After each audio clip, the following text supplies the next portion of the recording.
নমস্কার বন্ধুরা, রিতার রান্নাঘরে সবাইকে স্বাগত। আমি রাজদীপ। আজ আপনাদের সাথে আমি মাশরুমের একটি রেসিপি শেয়ার করতে চলেছি, সেটা হলো চিলি মাশরুম। এর জন্য আমি এখানে 400 গ্রাম মতো বাটন মাশরুম নিয়েছি এবং সেগুলোকে মাঝখান থেকে কেটে অর্ধেক করে নিয়েছি। মাশরুমগুলোকে একটুখানি ভাপিয়ে নেব। এর জন্য কড়াইয়ে জল গরম করে আমি কেটে রাখা মাশরুমগুলো দিয়ে দিচ্ছি, আর 3 থেকে 4 মিনিটের মতো এটা ঢাকা দিয়ে আমি ভাপিয়ে নেব। মাশরুমে একটা স্মেল থাকে, সেটা অনেকে পছন্দ করেন না, তো এটা সামান্য একটু ভাপিয়ে নিলে সেই স্মেলটা কিন্তু আর খাওয়ার সময় থাকবে না। দেখুন, 3 থেকে 4 মিনিট পর ঢাকনাটা খুলে নিচ্ছি, আর মাশরুমগুলো দেখেই বুঝতে পারছেন খুব সুন্দর করে ভাপানো হয়ে গেছে।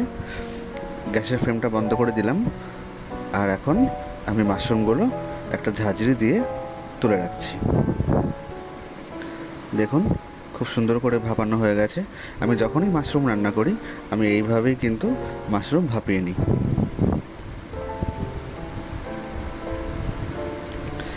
এবার কড়াইতে দিয়ে দিয়েছি সাদা তেল। সাদা তেল গরম হয়ে যাওয়ার পর দিয়ে দিলাম আদা কুচি আর রসুন কুচি। আদা আর রসুন কুচিটা একটু ভাজা ভাজা করে নেওয়ার পর দিয়ে দিচ্ছি কাঁচা লঙ্কা কুচি। রেসিপির নাম যখন চিলি মাশরুম, তাহলে একটু ঝাল ঝাল তো হতেই হবে। ওই জন্য আমি একটু ঝাল বেশি পছন্দ করি, ওই জন্য আমি এখানে গ্রিন চিলি ব্যবহার করেছি।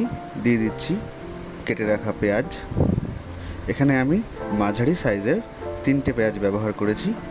আপনারা আপনাদের পছন্দের মতো আর মাশরুমের পরিমাণ মতো পেঁয়াজ ব্যবহার করবেন।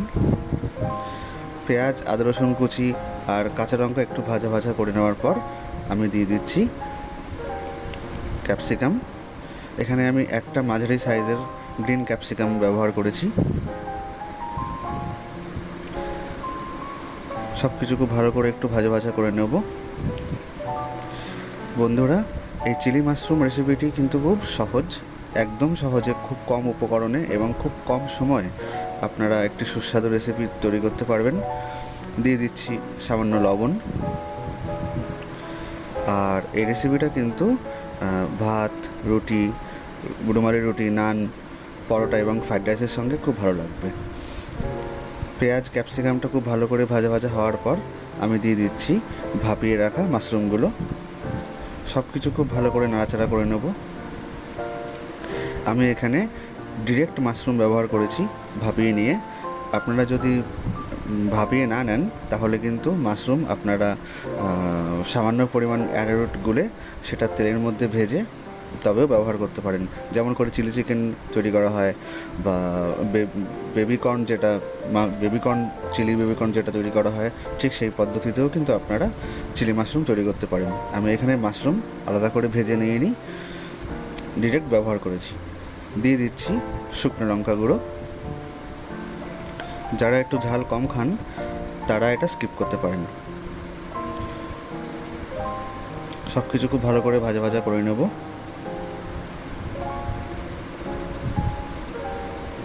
গ্রিন চিলি এবং ক্যাপসিকাম থেকে একটা খুব সুন্দর স্মেল আসছে। এই মুহূর্তে দিয়ে দিচ্ছি টমেটো পিউরি, মানে টমেটো সস। দিয়ে দিচ্ছি গ্রিন চিলি সস এবং দিয়ে দিচ্ছি মেইন ইনগ্রিডিয়েন্টস, যেটা হচ্ছে ডার্ক সয়া সস। এখানে আমি 2 থেকে 3 টেবিল চামচ মতো ডার্ক সয়া সস ব্যবহার করেছি। আপনারা আপনাদের কতটা পরিমাণ আপনারা রেসিপি তৈরি করছেন সেই অনুযায়ী কমাতে বা বাড়াতে পারেন। খুব ভালো করে নাড়াচাড়া করে নিচ্ছি। এবং আমি আলাদা করে এখানে লবণ ব্যবহার করিনি। সেই পেঁয়াজ এবং ক্যাপসিকাম ভাজা করার সময় নুন ব্যবহার করেছিলাম, কারণ সসেও কিন্তু লবণ থাকে, তো সেটা আপনারা আপনাদের স্বাদ অনুযায়ী দেখে নেবেন। এবার দিয়ে দিচ্ছি হাফ টেবিল চামচ মতো ভিনেগার। এবং গ্যাসের আঁচটা কিন্তু আমি মিডিয়ামে রেখেছি। দেখুন, খুব সুন্দর একটা কালার এসছে। এবং খুব সুন্দর একটা গন্ধ বেরোচ্ছে। আমার চিলি মাশরুম প্রায় রেডি। এবার গ্যাসের আঁচটা একদম কমিয়ে আমি একটা বাটিতে সামান্য একটু জলে 1 টেবিল চামচ মতো অ্যারারুট গুলে রেখেছিলাম সেই মিশ্রণটা দিয়ে দিচ্ছি। এবং মনে রাখতে হবে গ্যাসের আঁচটা যেন একদম কম থাকে এবং একদম রান্নার একদম লাস্ট পর্যায়ে এসে এই মিশ্রণটা ব্যবহার করতে হবে। দেখুন খুব ভালো করে নাড়াচাড়া করে নিচ্ছি, একদম গামাখা মতো হয়েছে। আপনারা চিলি মাশরুমটাই রেডি।